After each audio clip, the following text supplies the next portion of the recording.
3:17 a.m. Your apartment is completely still. You finally sank into that deep, heavy sleep, the good kind, where your brain is clearing the metabolic waste of the day. And then the signal comes. Faint at first, somewhere at the edge of your awareness. You try to roll over. You try to think about dry riverbeds, but the pressure builds. You throw back the covers, drop your feet onto the cold floor, and shuffle to the bathroom like a ghost. You squint against the light that burns your retinas. You do what you came to do. You come back to bed, and sleep is simply gone. Your heart is pounding against your ribs. You lie there for an hour, maybe two, watching the ceiling fan spin. You finally drift off, and it happens again.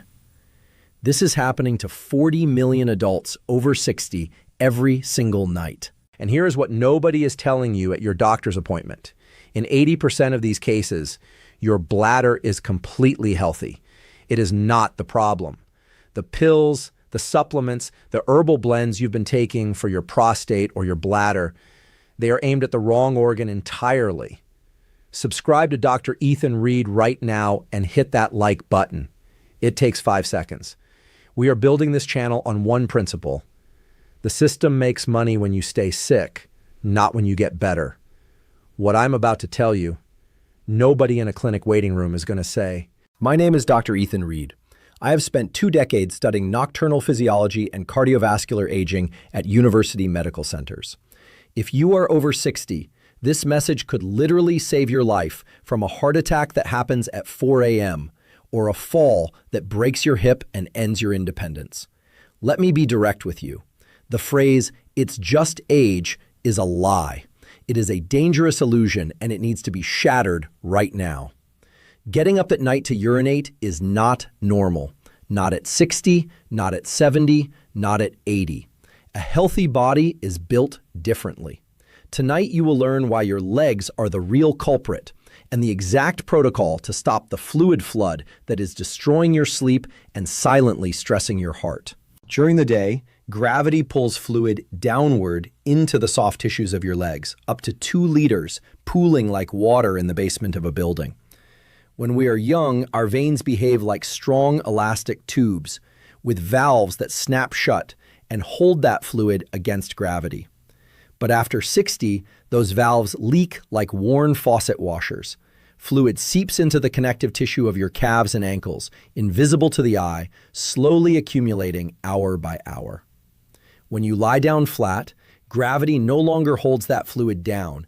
It rushes back into your bloodstream like a dam breaking, heading straight for your kidneys. The volume of circulating blood spikes sharply within 90 minutes. Your heart detects this overload, specifically the right atrium stretches, and releases a hormone called atrial natriuretic peptide, or ANP. This is a chemical telegram to your kidneys that reads, "Dump the excess fluid immediately or I will fail." Rushed. Your kidneys shift into emergency mode. They filter at maximum speed, filling your bladder while you should be in deep restorative sleep. Every time you wake up, your blood pressure spikes, your pulse jumps, and you interrupt the phase where your brain clears amyloid proteins and your heart genuinely rests. Years of this is a direct path to hypertension, cognitive decline, and cardiovascular strain that rivals smoking. Here is what happens inside your body when you follow the protocol I am about to give you. You break the cycle at its source. You drain the reservoir before it floods the system. Item 1, the horizontal flood. This one surprises almost everyone who walks into my practice. The innocent act of lying down becomes a physiological minefield when your legs are carrying hidden cargo. Here is what that fluid is doing to your system. After 12 hours vertical, your leg tissues have become saturated sponges holding 1.5 liters of plasma that your heart could not pump upward. The moment your feet rise to heart level, that fluid mobilizes. It is reabsorbed into your veins and rushes toward your kidneys in a powerful wave. The kidneys panic and release that ANP hormone we discussed. Your bladder fills to capacity within 60 minutes. A landmark study published in the European Heart Journal found that this nocturnal fluid shift increases cardiac workload by 40% compared to normal sleepers, creating dangerous blood pressure spikes at 3 a.m. I had a patient I will call Anatoly. 67 years old, a retired engineer, solid and self-sufficient, not a complainer. He came to me with a thick folder, bladder ultrasounds, PSA tests, prescriptions for prostate medication. He was getting up 5 times per night. "Doc," he said, "it's my prostate or, God forbid, cancer. Do something. I am losing my mind." I looked at his labs. PSA was normal, mild prostate enlargement, but not enough to cause this clinical picture. I pressed my thumb against his shin bone. The dent stayed for 10 seconds, pitting edema. He had 1.4 liters of hidden fluid that was flooding his kidneys every midnight. The fix is simple. 90 minutes before bed, lie on your back and place your legs up on the wall or sofa back for 20 minutes. Let gravity drain that liter of fluid while you are awake and alert. So your kidneys process the workload at 9 p.m., not at 3 a.m. when your heart is trying to rest. Here is the detail almost nobody mentions. Do not cross your ankles during this position. It compresses the popliteal vein behind the knee and acts like a tourniquet, trapping fluid in the lower leg and defeating the purpose entirely. When you pressed your shin just now, did the dent stay? Write yes or no below. Item 2. The sodium time bomb.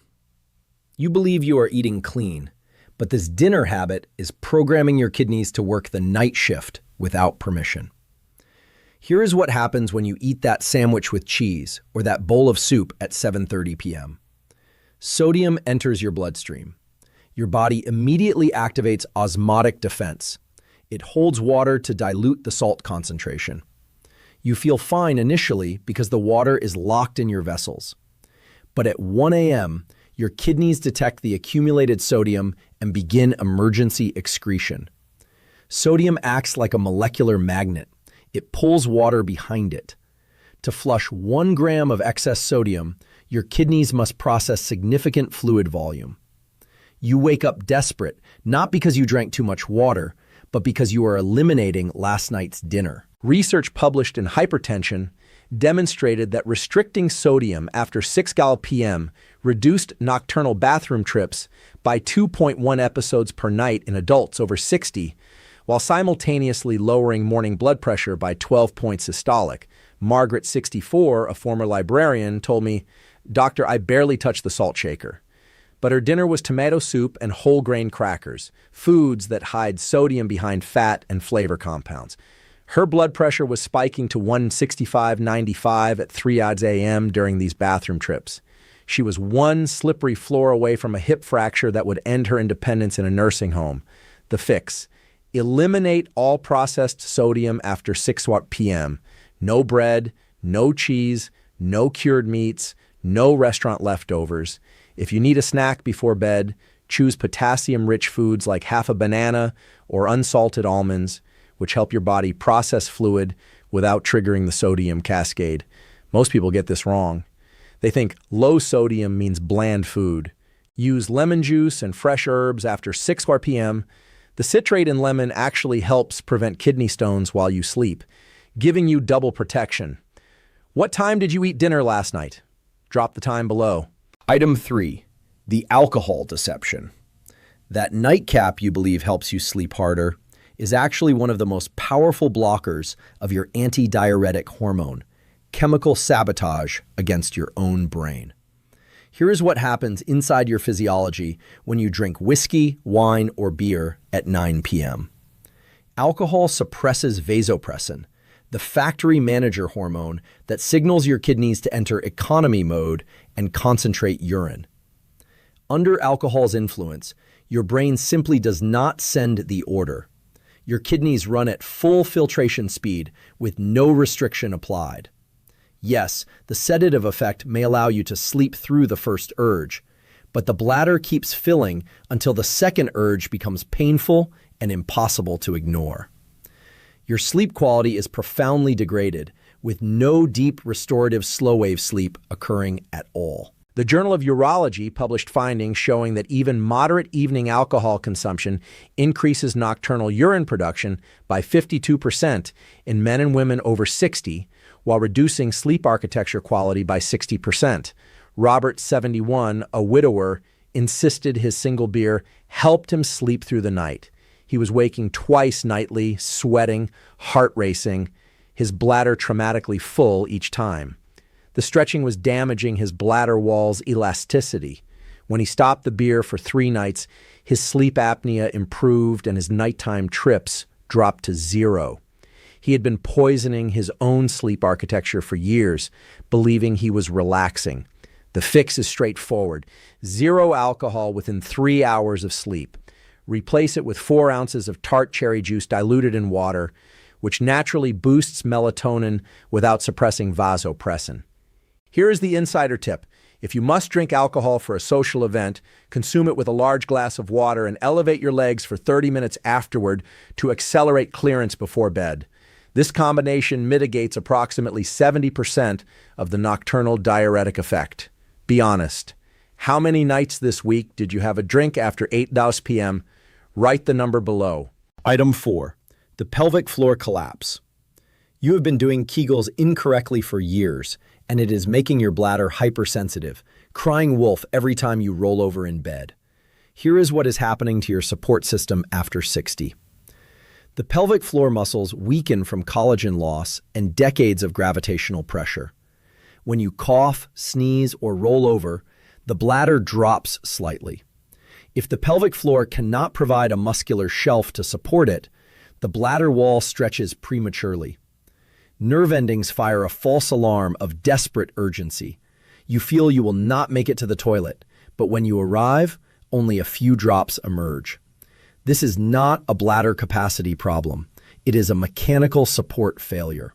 Research in neurology and urodynamics demonstrated that targeted pelvic floor contractions performed correctly before sleep reduced nocturnal urgency episodes by 43% within 2 weeks, often eliminating the need for medication or invasive surgery. Eleanor, 64, a retired teacher, was scheduled for bladder sling surgery in 3 weeks. She was getting up 3 times nightly with what she described as lightning bolts of urge that shocked her awake and elevated her heart rate dangerously. I taught her the elevator technique. Within 10 days, her urgency dropped to once per night. She canceled the surgery. Her bladder had been healthy all along. The muscular floor had simply collapsed beneath it, creating neurogenic overactivity. The fix: in bed, before sleep, perform 20 slow pelvic floor contractions. Imagine pulling your perineum, the region between your legs, upward like an elevator rising from the 1st floor to the 5th. Your abdomen must remain completely soft. Your buttocks must stay relaxed. Only the internal pelvic floor lifts. Contract, hold for 3 seconds, slowly release. Most people get this wrong. They squeeze their buttocks, tighten their abdomen, or clench their thighs. Place a hand on your lower stomach. If you feel it tighten, you are reinforcing the wrong pattern and wasting your time. Have you ever been taught how to do this correctly by a physician? Write never or yes below. Item 5. The medication timing assassination. That little water pill you take with dinner is an arsonist burning your sleep to the ground, and your pharmacist never warned you. Here is what your diuretic is doing to your physiology. These medications are designed to dump fluid forcefully. If you take them after 4 p.m., they peak in your bloodstream at exactly 11 p.m., right when you are trying to enter slow-wave sleep. Your kidneys obey the chemical command and flood your bladder while you dream. You wake up in a panic, heart pounding, blood pressure spiking, disrupting your cardiac recovery cycle and creating morning hypertension. A clinical trial at the Mayo Clinic found that moving diuretic intake from evening to morning reduced nocturia episodes by 70% in hypertensive patients over 60, with no loss in blood pressure control and actually improved daytime energy and cognitive function. Thoughtful. Harold, 73, was on hydrochlorothiazide for years. He took it whenever he remembered, usually with dinner at 7 p.m. He was waking up 4 times nightly exhausted, his blood pressure actually worsening from the chronic sleep fragmentation.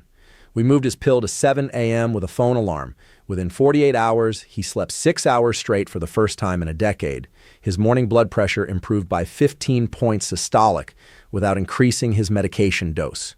The fix: move all diuretic medications to morning hours before 10 a.m. If you take a fluid pill, set a phone alarm for 8 a.m., and take it with a full glass of water, then, never later. Here's the detail almost nobody mentions. Coffee and tea are natural diuretics. Treat caffeine cutoff like a medication. Absolutely none after 2 p.m. if you are over 60 and struggling with nighttime trips. The half-life of caffeine in an aging liver extends to 8 hours, blocking vasopressin just like alcohol. What time do you currently take your blood pressure medication? Morning or evening? Item 6. The thermal trap. You believe a warm bedroom helps your joints, but you are creating a physiological minefield that forces your kidneys to work overtime and prevents the hormone release you need for sleep. Here is what happens when your bedroom is over 70 degrees. Your peripheral blood vessels dilate to release heat.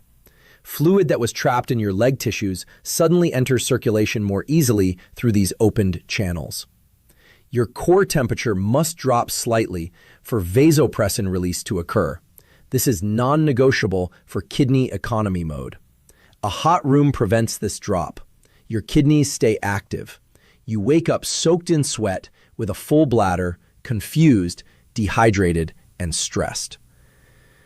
Research published in Sleep Medicine showed that maintaining bedroom temperature at 65 to 68 degrees Fahrenheit reduced nocturnal urine production by 25% in older adults compared to rooms at 73 degrees or higher. Patricia, 69, kept her thermostat at 75 degrees for her arthritis. She was waking up 3 times nightly, sweaty and urgent. Her husband had moved to the guest room 6 months prior. When she lowered the temperature to 67 degrees and used a weighted blanket instead of room heat, her nighttime urination stopped entirely within a week. Her joints actually felt better from the reduced inflammation of proper sleep and normalized cortisol levels.